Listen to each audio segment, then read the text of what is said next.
Party है अल्हम्दुलिल्लाह। और मैं पंजाब में सबसे ज्यादा अकमल खान या मैं ही चैंपियन हुए होंगे जेठ में, ठीक है। कोई ऐसा प्लेयर नहीं जो 3 बार जेठ का चैंपियन हुआ है, नहीं हुआ, ठीक है ना। साथ अकमल खान और मैं ही हुए हैं, ठीक है। अल्लाह पाक की मेहरबानी से मुझे क्या चाहिए था यार।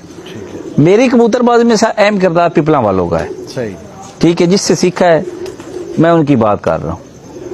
चलें जी, जो इनसे सीखा है, मतलब पुराने दौर में वो जो भी सीखा है उनने छुपाया नहीं है। मगर आज उन्होंने ये पोस्ट लगाई है यार, उनको कबूतर बस कोई बंदा दिखाए मुझे, ठीक है। तो मेरी तरफ से तो जाती नहीं ना हुई, मैंने तो नहीं छोड़ा। अगर कोई छोड़ के चला जाता है तो फिर उनकी अपनी मर्जी, अपनी किस्मत। अब एक तो प्लेयर ऐसा पैदा करे ना कि जो मुझे जिला चैंपियन भी बन के दिखाए, जिला चैंपियन भी बन के दिखाए, ठीक है ना।